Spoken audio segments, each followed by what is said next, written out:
Hi hello. അപ്പോൾ രാവിലെ തന്നെ എണീറ്റ ഉടനെ ചേച്ചിയുടെ കോൾ വന്നു, നമുക്ക് രാമചന്ദ്രയെ പോയിട്ട് വരാം. എന്തെന്നറിയാം, നമുക്ക് മൊത്തം രാമചന്ദ്രൻ എന്ന് പറയുമ്പോൾ ഒരു ഹരമാണ്. കാരണം എനിക്ക് തോന്നുന്നു മിക്ക ട്രിവാൻഡ്രംകാർക്ക് അങ്ങനെ ആയിരിക്കും. നമുക്കെന്ന് പറയുമ്പോൾ വീട്ടിൽ ബോറടിച്ചിരിക്കുമ്പോൾ രാമചന്ദ്രൻ, വീട്ടിൽ മൂഡൗട്ടായിട്ടിരിക്കുമ്പോൾ രാമചന്ദ്രൻ, എന്ന് വെച്ചാൽ എവിടെയെങ്കിലും കറങ്ങാൻ പോകണമെന്ന് പറയുമ്പോൾ നമ്മൾ ആദ്യം പറഞ്ഞാൽ രാമചന്ദ്രയെ പോയിട്ട് വരാനാണ്. ഒന്നും വാങ്ങിക്കാനില്ലെങ്കിൽ അവിടുത്തെ എല്ലാ സെക്ഷനിലും കറങ്ങി ഒന്ന് കാണുന്നതും അവിടുത്തെ ഫുഡ് കോർട്ടിൽ പോയി എന്തെങ്കിലും കഴിക്കുന്നതും ഇതൊക്കെ നമുക്ക് ഭയങ്കര ഇഷ്ടമാണ്. എനിക്ക് തോന്നുന്നു 2 വർഷം മുന്നേ എൻ്റെ രണ്ടാമത്തെ ചേച്ചിയുടെ കല്യാണം കഴിയുന്നതിന് മുന്നേ ഞാനവൾ ഏത് നേരവും ഇതിനകത്തായിരുന്നു.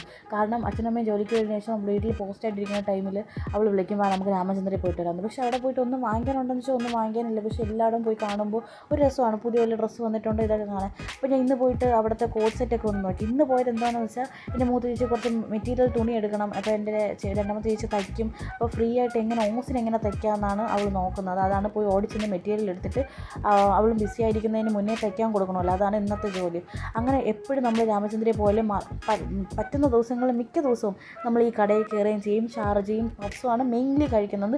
ഇന്നൊരു വെറൈറ്റിക്ക് നമ്മൾ ഇന്ന് കരിക്കും ഷേക്ക് നമ്മൾ ഇത് ലോഡഡ് ഫ്രൈസാണ് കഴിച്ചത്. സത്യം പറഞ്ഞാൽ ലോ പ്രൈസും നല്ല ക്വാണ്ടിറ്റിയും നല്ല ഫുഡുമാണ്, നല്ല ടേസ്റ്റുമാണ്. അപ്പോൾ എല്ലാം കഴിച്ചിട്ട് നമ്മൾ തിരിച്ചു പോകുന്നു. അപ്പോൾ അത്രയുള്ളൂ. Tata bye bye, see U.